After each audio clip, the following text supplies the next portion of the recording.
ఓం నమో నారాయణాయ. ఈ సృష్టి మొత్తం నిశ్శబ్దంగా ఉన్న ఆదికాలంలో అనంతశేషునిపై యోగనిద్రలో ఉన్నాడు మహావిష్ణువు.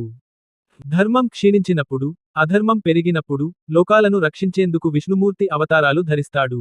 ఈ రోజు ఆ దివ్య అవతారాల కథను వినబోతున్నాం. మత్స్య అవతారం.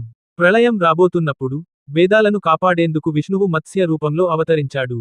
మత్స్యుడు సత్యవ్రతునికి సహాయం చేసి నావ ద్వారా జీవులను రక్షించాడు. కూర్మ అవతారం. సముద్రమథనంలో మందర పర్వతం మునిగిపోతుండగా విష్ణువు కూర్మంగా మారి తన వెనుకపై నిలబెట్టాడు. అమృతం వెలుగులోకి వచ్చింది. మగ పంది వరాహ అవతారం. హిరణ్యాక్షుడు భూమిని సముద్రంలో ముంచినప్పుడు వరాహుడిగా అవతరించి భూమిని పైకి తీసుకొచ్చాడు. సింహం ముఖం నరసింహ అవతారం. భక్తుడు ప్రహ్లాదుడిని రక్షించేందుకు అర్ధ మనిషి అర్ధ సింహంగా నరసింహుడు అవతరించి హిరణ్యకశిపుని సంహరించాడు.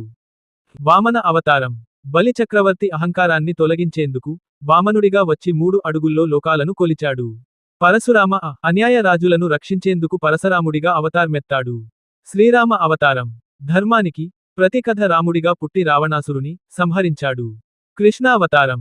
లీలలతో గీతాజ్ఞానంతో లోకాన్ని నడిపించిన పూర్ణావతారం కృష్ణుడు. బుద్ధ అవతారం. అహింస కరోనా మార్గాన్ని బోధించేందుకు బుద్ధుడిగా అవతరించాడు. కల్కి అవతారం. కలియుగంలో కల్కి వచ్చి అధర్మాన్ని నశించేస్తాడు.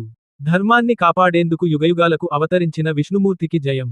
ఈ కథ నచ్చితే లైక్ చేయండి, షేర్ చేయండి, సబ్స్క్రైబ్ చేసుకోండి. ఓం నమో నారాయణ.